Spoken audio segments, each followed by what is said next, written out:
Bendiciones a todos, Dios los bendiga. Bueno, para concluir esta semana de estos devocionales, ayer hablábamos acerca de los ingredientes del temor de Dios, pero hoy seremos un poco más específicos. Ayer veíamos dos ingredientes esenciales del temor de Dios. Hoy veremos el tercero y por lógica el título es tres ingredientes esenciales del temor de Dios. Dios es un Dios que está presente y es personal. Él es el mismo de ayer, de hoy y de siempre. Y como Pablo decía en Hechos 17:28, y Dios, su presencia debe de estar siempre en nuestra vida. Y hay un efecto de sentir la presencia de Dios como veíamos ayer. Tenemos que tener un sentido generalizado de la presencia de Dios, pero también tenemos que tener un concepto correcto del carácter de Dios. Ahora, ahondando un poco más en la presencia de Dios, estudiemos un poco de la presencia de Dios con Abraham. Consideremos dos ilustraciones de cómo este sentido generalizado de la presencia de Dios tiene un efecto práctico en la vida del hombre que lo experimenta. En Génesis 17:1 leemos: era Abraham de edad de 99 años cuando le apareció Jehová y le dijo: yo soy el Dios Todopoderoso, anda delante de mí y sé perfecto. Es decir, anda en la constante conciencia de mi ojo sobre ti, mi presencia contigo y de tu relación conmigo, como siendo la realidad más importante para ti en cada circunstancia. Y en el contexto de este caminar, sé perfecto. Y aquí vemos la implicación moral y ética para un hombre que cree lo que ha sido revelado acerca del carácter de Dios y que cultiva un muy agudo sentido de la presencia de Dios. Vivirá una vida de obediencia a este Dios, y eso es exactamente lo que vemos en Génesis 22, cuando Dios le ordenó a Abraham tomar a Isaac, el hijo de la promesa, y ofrecerlo como holocausto. Y justo cuando Abraham está a punto de hacer lo que Dios le había dicho, Dios le impide llevar a cabo la acción.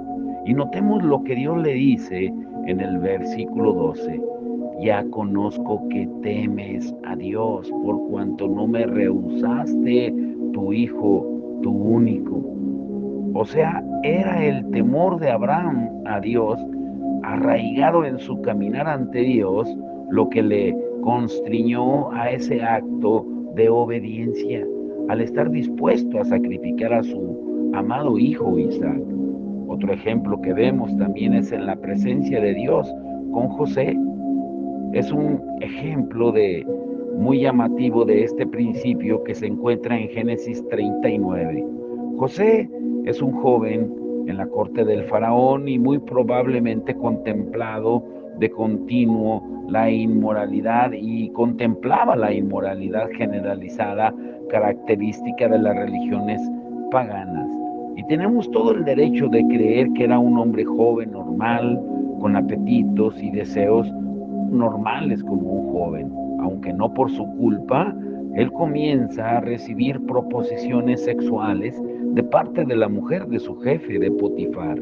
Y José rechaza sus proposiciones iniciales, pero ella insiste en seducirlo. Y un día, con absoluta frustración, viendo que nadie más estaba en la casa, ella echó mano de José físicamente, rogándole que realizara un acto sexual ilícito con ella.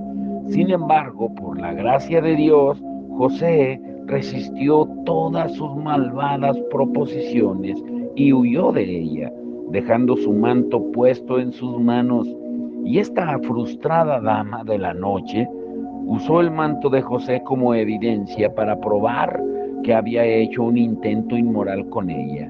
Y el resultado de esto fue que José fue echado a la prisión. Sin embargo, en medio de este intenso periodo de tentación, José revela lo que había preservado durante esta prueba. Él también dice a la mujer de Potifar en Génesis 39:9, hablando de su jefe Potifar: no hay otro mayor que yo en esta casa, y ninguna cosa me ha reservado sino a ti, por cuanto tú eres su mujer. ¿Cómo pues haría yo este grande mal y pecaría contra Dios? Fue la conciencia de José de estar viviendo ante el rostro de Dios que era el fundamento para que resistiera noblemente las incitaciones por parte de la señora de Potifar. Por el contrario, el primer paso para cualquier pecado, cuando hay una atracción definida para pecar, es la erradicación de nuestro sentido de la inmediata presencia de Dios. Piensa en esto. Muchos de los pecados que cometemos podrían ser prevenidos o impedidos simplemente por la presencia de otro ser humano, como hablábamos ayer. Si estás teniendo una discusión, por ejemplo, con tu mujer, ¿qué ocurre cuando otro ser humano, otra persona, incluso no necesariamente cristiana, llama a la puerta? La presencia de otra persona es suficiente para que controles tus palabras y de repente puedes llegar a ser muy dulce. O podrías estar haciendo trampas en la escuela y pensar que nadie te ve. Sin embargo, tan pronto como el profesor se pone detrás de tu hombro para paras de hacerlas, perdón. ¿Pero por qué paras de hacerlas? ¿Por qué? Pues por la presencia de otra persona. ¿Y qué efecto podría tener en nosotros si tuviéramos un muy agudo sentido de la presencia de Dios? Y vemos lo que este sentido hizo por José, lo guardó de pecar. Ahora, la presencia de Dios es una restricción contra el pecado. Y esta es la razón por la que aún en el Nuevo Testamento, cuando somos llamados a vivir vidas de pureza ética y moral, somos llamados a vivir estas vidas motivadas por el temor de Dios. Y vemos esto en la carta de Pablo a los Corintios, cuando él les dice en 2 Corintios 7:1, así que, amados, puesto que tenemos tales promesas, limpiémonos de toda contaminación de carne y de espíritu, perfeccionando la santidad en el temor de Dios. O sea, debemos llevar nuestra santidad o santificación hacia la perfección en el ámbito del temor de Dios, un ámbito que tiene como uno de sus elementos indispensables este sentido muy generalizado de la presencia de Dios. Y la pregunta es, ¿por qué debería yo luchar por limpiarme de toda contaminación de espíritu? Pues porque Dios está ahí, Él es espíritu, Él ve y conoce y es contristado por todo lo que no es como Él y está en contradicción con su santo carácter.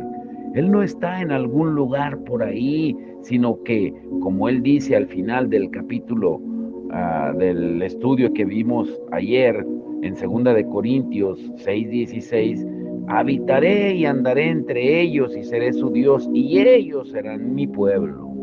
Y esto lo dice antes de mencionar lo que dice en 2 Corintios 7:1. Y Pablo dice, a la luz de estas promesas, llevemos nuestra santidad y santificación a la perfección en el ambiente del temor de Dios. El temor de Dios es la parte principal del conocimiento. Ese temor se fundamenta primero en la visión correcta del carácter de Dios, que es el primer ingrediente, y el segundo se construye sobre lo que estamos estudiando entre ayer y hoy, un gran sentido de su presencia.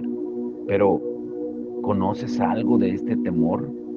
Si eres un cristiano, entonces seguramente tu corazón prorrumpe en acción de gracias al Señor por ese poco conocimiento tan hermoso. ¿Y no explica esto mucho de nuestra pobre manera de vivir y mucho de nuestra deficiencia espiritual? Hemos aprendido convenientemente cómo limitar el efecto, como decíamos ayer, del Gran Cañón del Colorado a los hechos, que hemos aprendido de los libros y fotografías de esa obra majestuosa de la creación. Pero no avanzamos en el cañón mismo, ni bebemos de su enorme majestad hasta que nos quita el aliento, porque no lo conocemos realmente. Ahora, el tercer ingrediente del temor de Dios, el tercer ingrediente esencial del temor de Dios, por eso el título, los tres ingredientes esenciales del temor de Dios, nunca los olvides. Número uno es conocer el concepto correcto del carácter de Dios. Número dos, un sentido generalizado de la presencia de Dios. Y el tercer ingrediente es una conciencia apremiante de nuestras obligaciones para con Dios. Y el domingo, aprovecho para decirles, el domingo estudiaremos acerca de un poco más de la conciencia. Incluso les adelanto, el título será Una iglesia sin conciencia. Pero volviendo al tema que nos atañe, que nos ocupa hoy, ¿por qué necesitamos este ingrediente esencial, que es una conciencia apremiante de nuestras obligaciones para con Dios? Este tercer elemento esencial del temor de Dios es lo que estamos llamando una conciencia apremiante de las obligaciones de uno para con Dios. O sea, en otras palabras, vivir en el temor de Dios no es solo saber que Él existe y que está ahí y que siempre está presente, sino también es reconocer que en cualquier circunstancia en la que me encuentre o te encuentres, el asunto más importante son mis obligaciones actuales para con este gran Dios que está ahí. Y escucha esto, el temor de Dios implica nuestra constante conciencia de nuestra relación con Dios, que mientras nos relacionamos también con ángeles, con demonios, hombres y cosas, o sea, tanto seres espirituales como humanos, nuestra relación principal es con Dios y todas las demás relaciones están determinadas por nuestra relación con Él y están interpretadas a la luz de ella. El primer pensamiento del hombre piadoso en cada circunstancia es la relación de Dios para con Él y la relación de Él para con Dios. Y se puede ilustrar este punto tomando el contexto, por ejemplo, de un culto en la iglesia. Cuando te sientas en la silla y adoras a Dios, te estás relacionando con ángeles. Dice Primera de Corintios 11:10, Hebreos 1:13 y 14. Y también con poderes malignos hostiles, como dice Efesios 6:12 y Mateo 13:19. O sea, te estás relacionando tanto con seres espirituales como con otras personas. Te sientas al lado de tu esposa, de tu madre, padre, hermano, hermana, amigo o conocido, y en ese contexto también te relacionas con cosas materiales. Te relacionas con el banco, con la silla en la que te sientas, con el himnario tal vez que tienes en las manos, o la ropa que lleves puesta, y tienes muchas relaciones cuando te sientas y adoras a Dios. Pero si entras en este edificio de la iglesia, en el temor de Dios, entras y te sientas ahí teniendo tu mente puesta en la relación que tiene la prioridad sobre cualquier otra relación, esto es la que mantienes con Dios. Y tu preocupación cuando te sientas ahí es la de dar respuesta a estas preguntas. ¿Cuál es la relación de Dios conmigo y cuál es mi relación con Él? ¿Qué pide Él de mí? ¿Le estoy dando lo que Él me está pidiendo en este momento? Si estás adorando en el temor de Dios, la relación más importante para ti es tu relación con Dios. Tu mayor preocupación será si estás cumpliendo tus obligaciones para con Él o no. Por eso, cuando nos reunimos para el culto público, necesaria y correctamente, somos conscientes de que formamos parte de esta comunidad del pueblo de Dios con el que estamos adorando a Dios.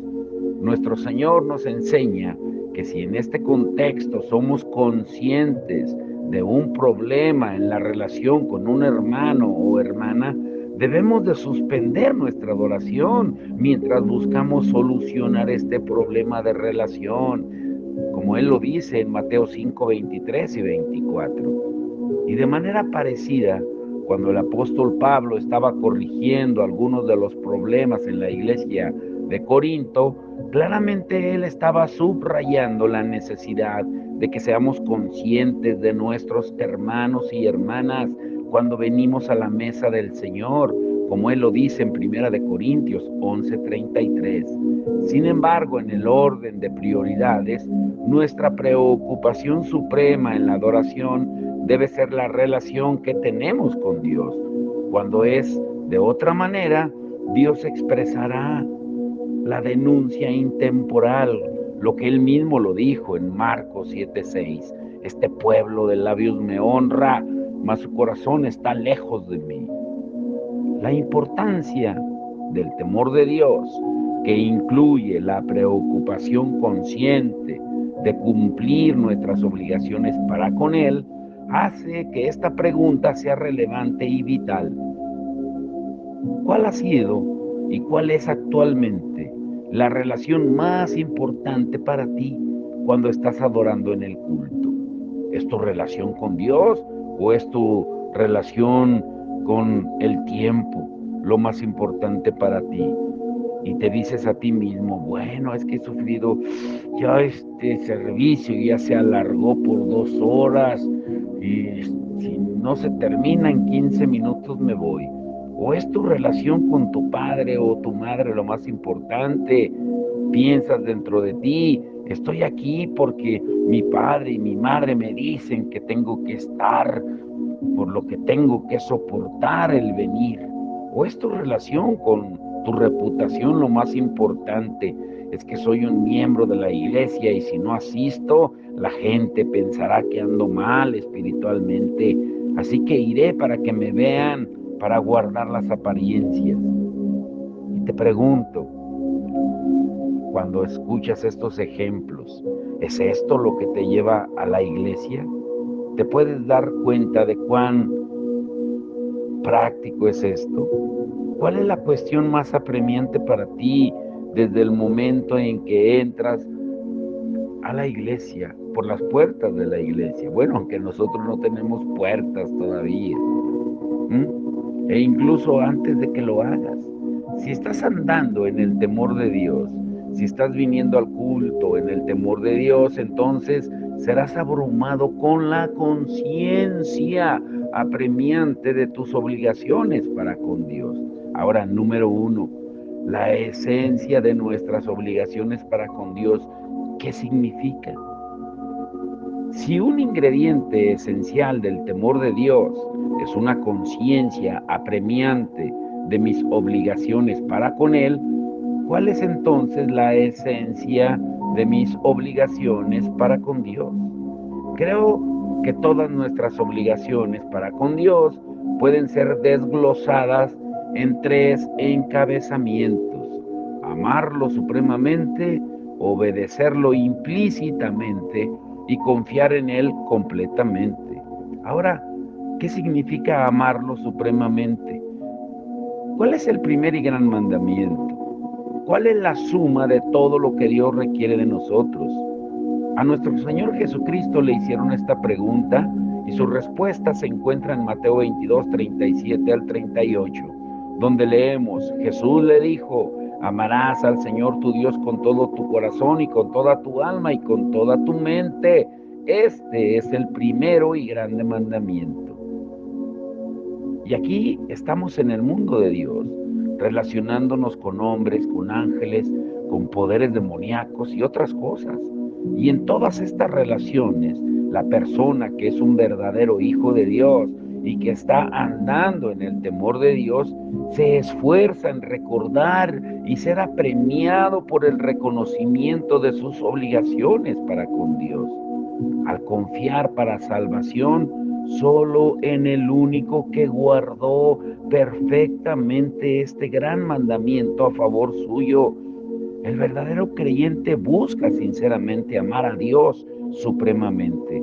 Ahora considera conmigo un ejemplo concreto de lo que esto puede involucrar en la vida de un hijo de Dios.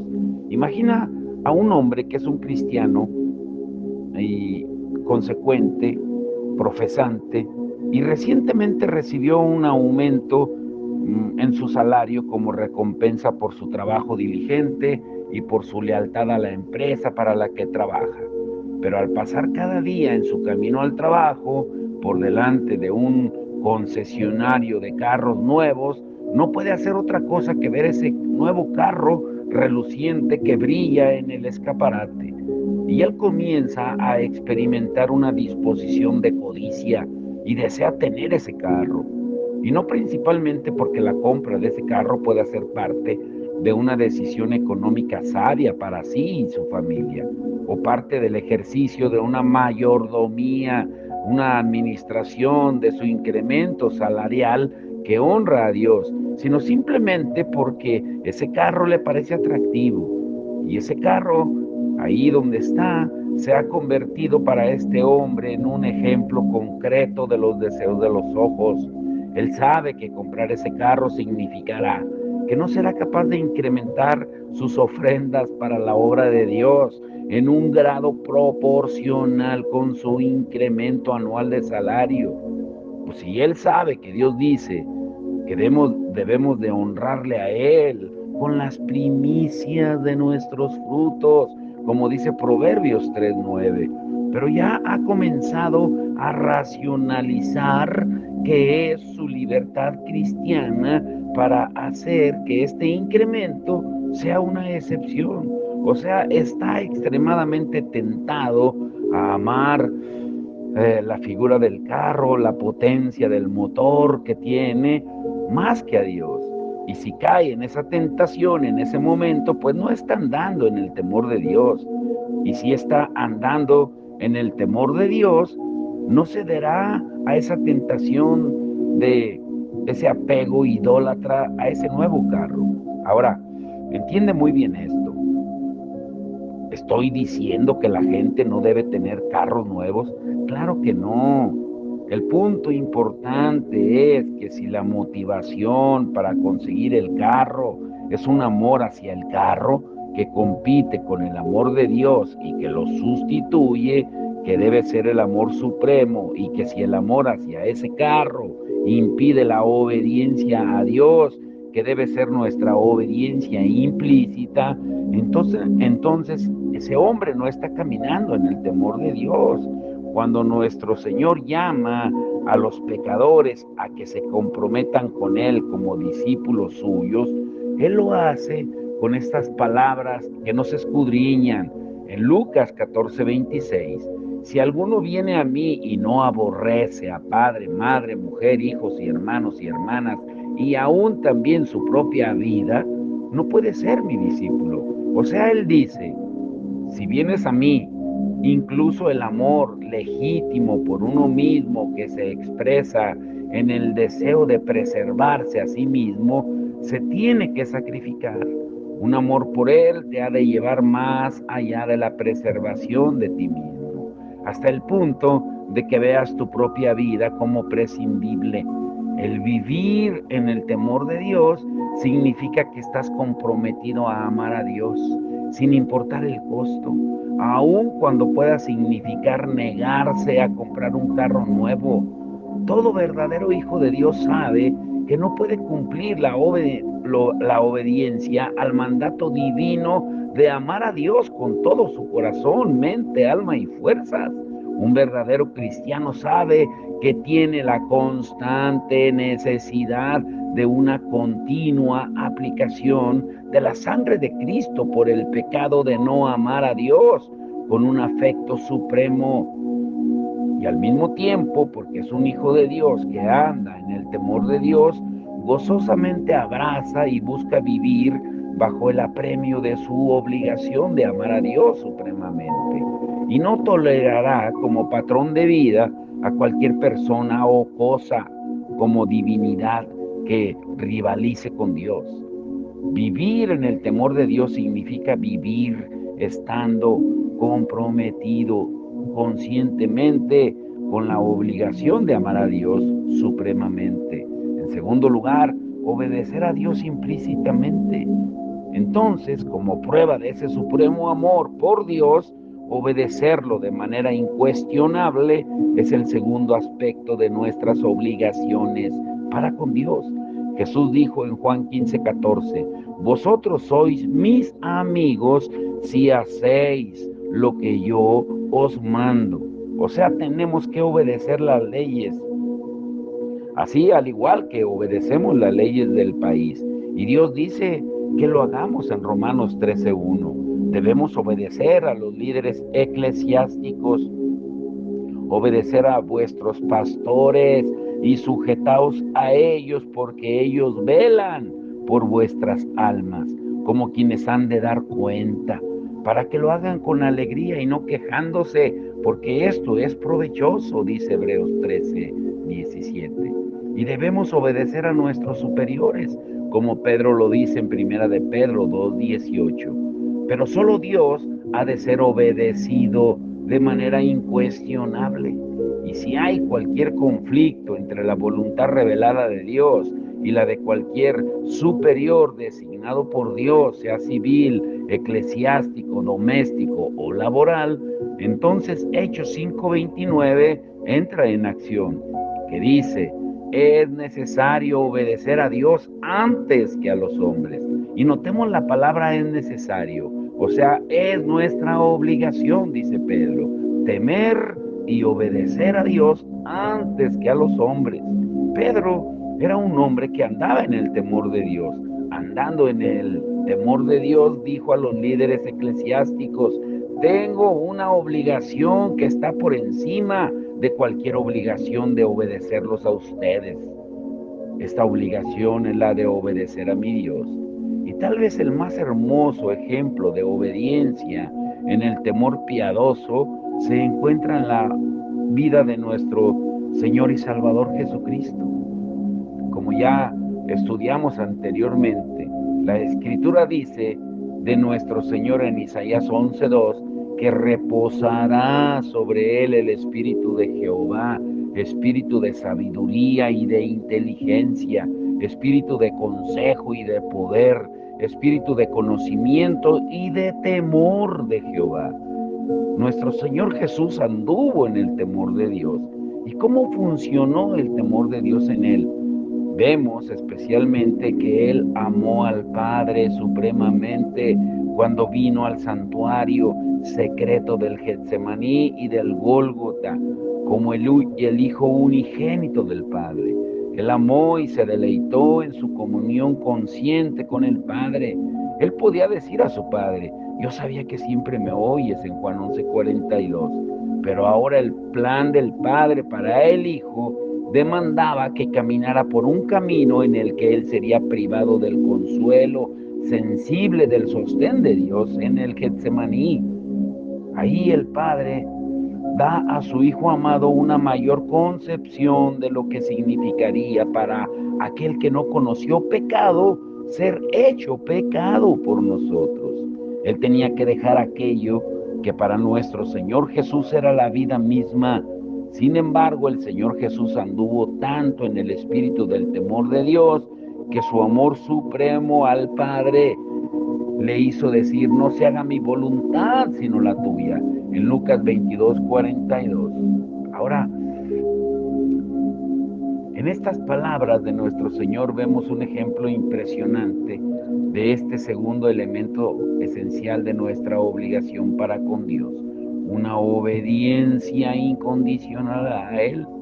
Y aunque todo en Él se estremece ante las horrorosas realidades que le confrontan, la Escritura dice que se hizo obediente hasta la muerte y muerte de cruz en Filipenses 2:8. Y podemos preguntarnos qué lugar tuvo el temor de Dios en el hecho de que nuestro Señor abrazara de todo corazón la voluntad del Padre, como se reveló en las palabras que Él pronunció mientras estaba en los dolores de las agonías del Getsemaní. Cuando en el libro de Hebreos reflexionamos en la experiencia de Getsemaní, se dice: y Cristo en los días de su carne, ofreciendo ruegos y súplicas con gran clamor y lágrimas al que lo podía librar de la muerte, fue oído a causa de su temor reverente. Y aunque era hijo, por lo que padeció, aprendió la obediencia. Hebreos 5:7-8. Y en tercer lugar es confiar en Él completamente. El tercer aspecto de nuestra obligación para con Dios es confiar en Él completamente. Porque dice Hebreos 11:6, sin fe es imposible agradar a Dios. En la vida de Abraham vemos demostrada la apremiante conciencia de su obligación de amar a Dios supremamente. Abraham mostró que amaba a Dios más de lo que amaba a su propio hijo. Cuando tomó el cuchillo para hundirlo en el pecho de Isaac, él demostró que su obligación de amar a Dios era suprema. Y por supuesto que tenía que amar a su hijo Isaac. Esto no era ningún problema para él. Amar a Isaac era la expresión espontánea de sus afectos como padre. Isaac le fue dado a Abraham y a Sara cuando ya se les había pasado la edad en que los hombres y las mujeres normalmente tienen hijos. Era un profundo afecto natural. También había amor que no solo era natural, sino también de naturaleza, de identificación y propósito espiritual, porque todas las promesas del pacto se tenían que perpetuar por medio de Isaac. Sin embargo, a pesar de la profundidad y las muchas facetas de su amor para con Isaac, Abraham reveló su voluntad de amar a su Dios supremamente, obedecerlo sin dudar y confiar en Él completamente. Y de esta manera el temor de Dios que tenía Abraham, la gracia y la virtud subrayada por Dios mismo, después de que Abraham estuviera dispuesto a ofrecer a Isaac en Génesis 22:12, se manifestó al confiar por completo en Dios.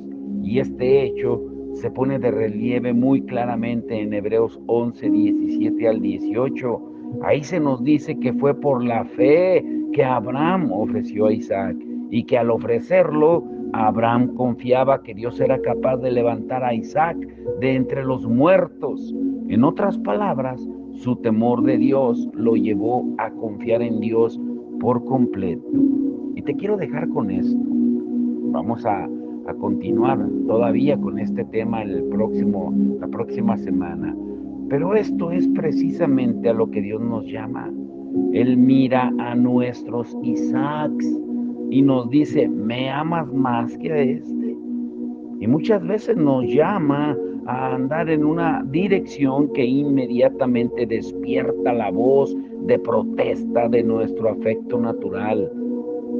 Padres, ¿cuáles son nuestras ambiciones para nuestros hijos? Supón que Dios te tuviera que convocar para venir ante su presencia ahora mismo y te mirara a los ojos, con esos ojos como llama de fuego, ante quien todas las cosas están desnudas y abiertas.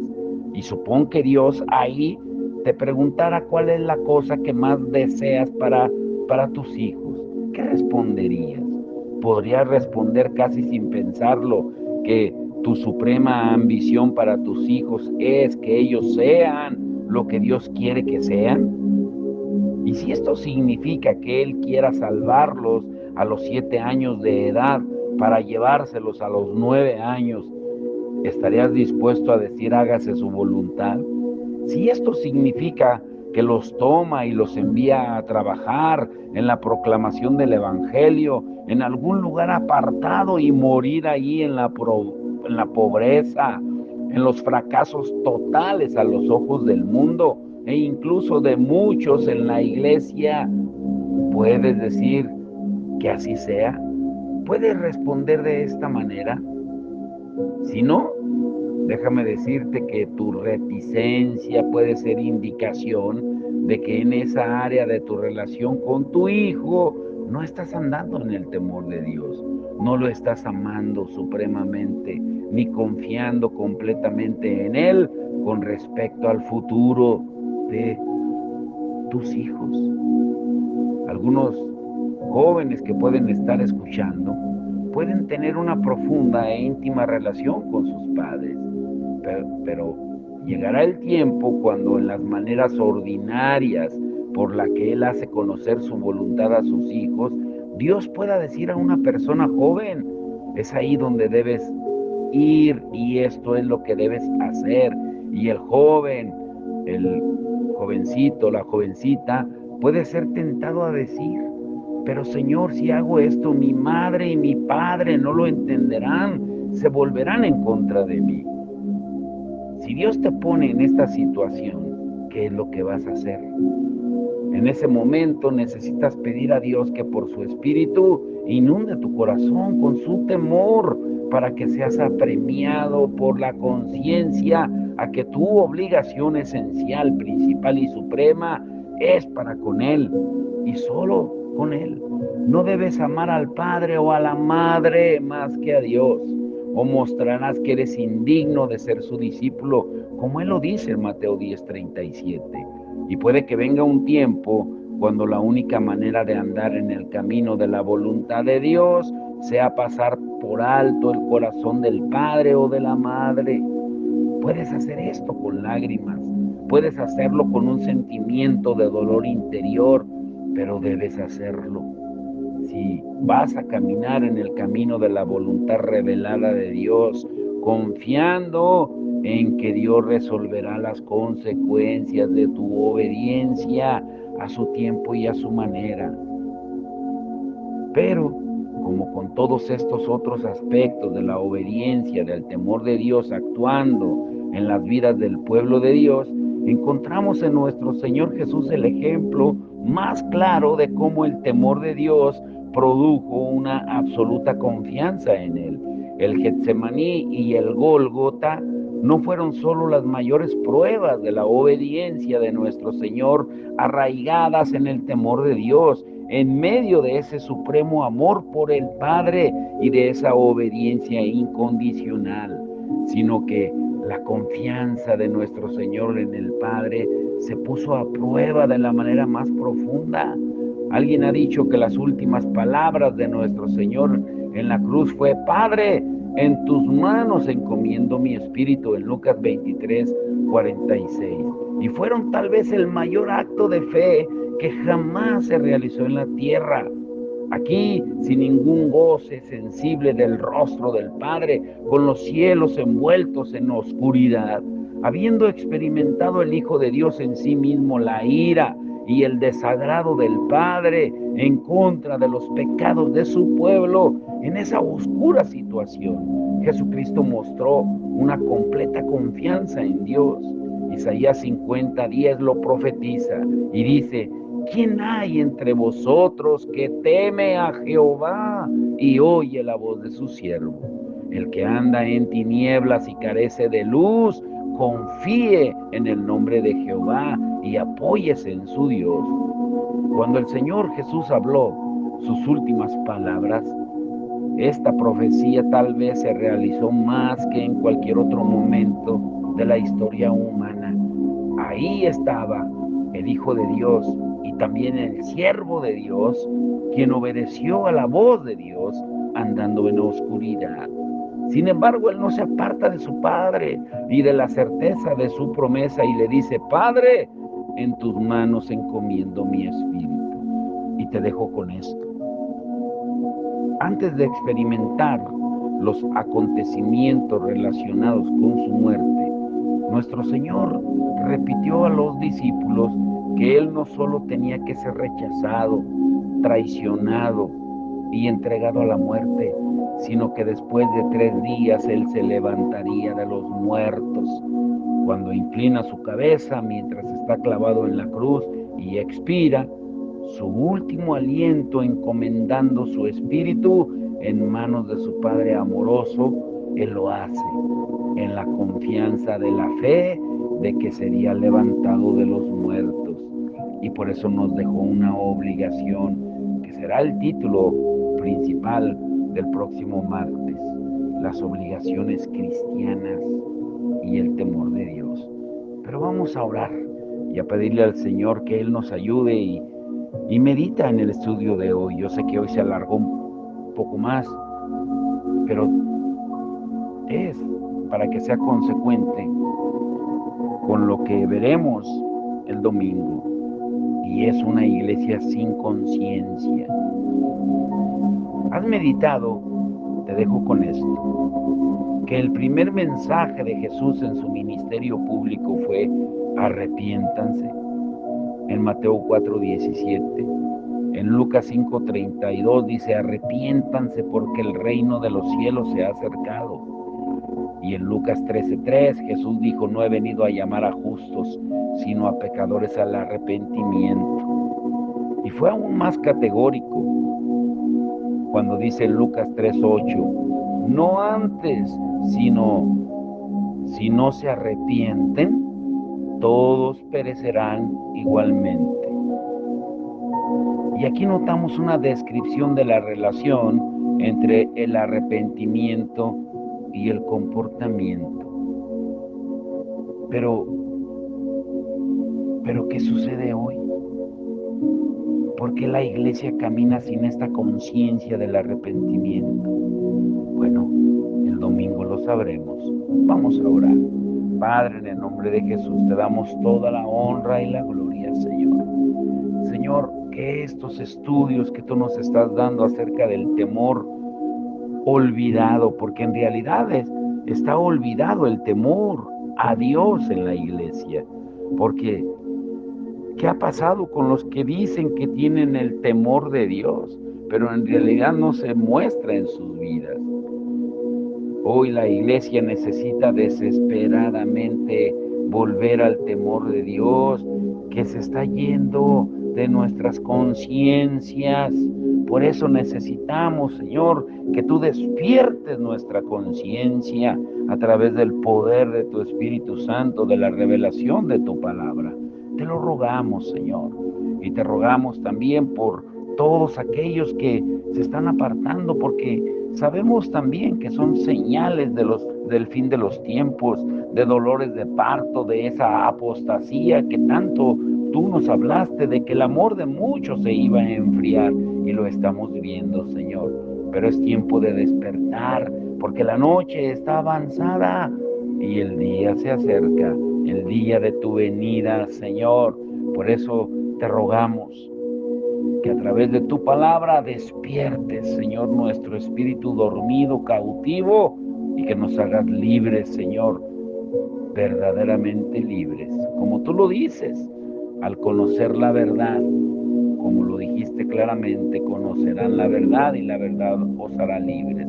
Y te rogamos de antemano por los servicios del domingo, donde nos estaremos reuniendo cada uno en su país, en su ciudad, en su lugar de origen, para exaltarte y glorificarte y darte la honra y la gloria y las gracias por todo lo que haces. Te damos todo el honor y la gloria en el nombre de Jesucristo. Amén y amén.